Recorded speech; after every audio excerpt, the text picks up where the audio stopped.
Oi, prof, é a Isabela do quarto formação e hoje eu vou falar sobre a evolução das formas na geografia. Tem um texto explicando sobre isso. Desde sua origem há 4,56 bilhões de anos, a Terra já sofreu inúmeras mudanças geológicas. Apesar da aparente estabilidade, os continentes se mantêm em constante movimento e algum dia podem se partir, fazendo com que algumas cordilheiras surjam e outras desapareçam. Tudo faz parte de um ciclo geológico. Enquanto a maioria dos processos são muito lentos e quase imperceptíveis, outros são abruptos e têm consequências muitas vezes devastadoras. Os desastres naturais, como os terremotos e as erupções vulcânicas, mostram as magnitudes dos processos que ocorrem no interior do planeta. Então, ele basicamente explica que a Terra vai mudando, rochas, essas coisas vão mudando aos poucos. Geralmente você não percebe. Assim, não é uma coisa que acontece de um ano para o outro. Você vai olhar hoje e vai estar uma rocha de um jeito, e daí daqui a um ano você vai olhar ela vai estar totalmente diferente. Não, geralmente é uma coisa que pode levar 10 anos, pode levar 100 anos, pode levar muito mais que isso. Só que ela vai mudando, isso é um fato, por causa da chuva, por causa do calor, por causa do vento, por causa de várias coisas. Às vezes por causa do contato humano também, muitas pessoas passam por lá e vai mudando. Só que muitas vezes acontece dessa rocha mudar de um dia para o outro, porque teve um terremoto ou porque teve um tsunami, e daí muda completamente isso e pode trazer muitas consequências no futuro ou já imediatas. Então, nesse texto que eu vou ler vai explicar um pouquinho sobre isso. Vou falar um pouquinho sobre a estrutura interna da Terra.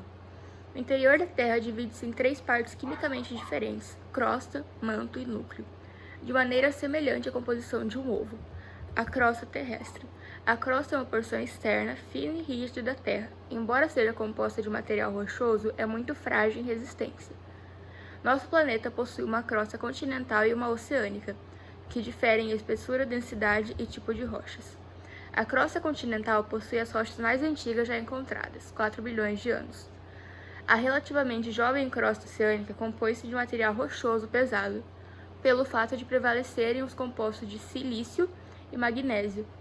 Ela também é conhecida como cima. O material da crosta continental é menos denso, composto de granito com alto conteúdo silício e alumínio. Tipos de rocha. Rochas são compostas por um agregado sólido de minerais. As primeiras rochas da Terra foram formadas a partir do resfriamento superficial do magma, fazendo com que a rocha derretida cristalizasse. Essas rochas são chamadas de magmáticas ou ígneas. Quando essa rocha sofre mudanças na estrutura cristalina original, devido à mudança de pressão ou temperaturas altas, o bastante para as rochas se modificarem, seja por recristalização ou por reações químicas, surgem as rochas metamórficas. As rochas sedimentares mais abundantes da superfície da Terra são formadas pela compactação de sedimentos produzidos pelo intemperismo, isso é, a desagregação física, dissolução química ou decomposição biológica das rochas em fragmentos de vários tamanhos. Formação dos continentes. Teoria da deriva dos continentes. Apesar da atual divisão no mundo em continentes parecer uma situação estática, se nos basearmos em um referencial de milhões de anos, tudo indica que não é bem assim.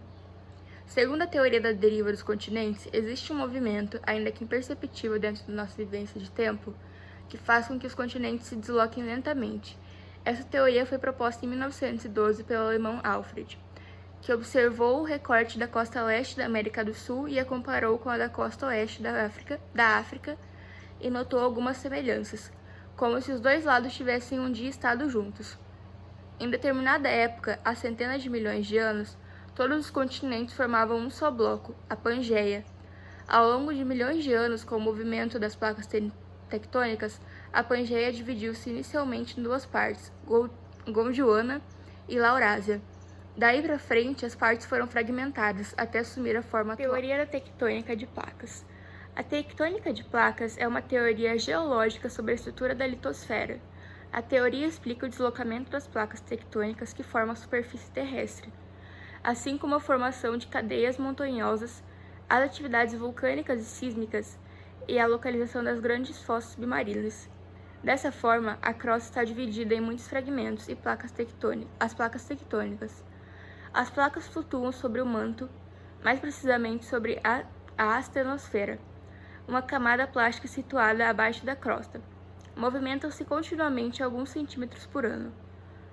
Em algumas regiões do globo, duas placas se afastam uma da outra e em outros elas se chocam. Acredita-se que o motor da tectônica de placas seja corrente de convecção, material quente que sobe e material frio que desce, produzida por essa troca. Os continentes continuam se movendo até hoje. A teoria da tectônica de placas, que aperfeiçoa a teoria da deriva continental, é atualmente a forma mais aceita de explicar a formação dos continentes. Então, para entender um pouco sobre como que as formas mudam na natureza e o que acontece para elas mudarem ao longo dos anos, tem que entender isso sobre placa tectônica, sobre a formação dos continentes e tudo mais. E é um pouquinho do que eu expliquei ali. Eu vou deixar algumas fotos no final do vídeo e alguns exemplos também escritos sobre, porque tem uns mapas bem legais aqui. Eu vou tentar colocar eles no vídeo. Mas é isso. Eu vou tentar colocar todas as imagens que eu vi aqui no vídeo. E é isso.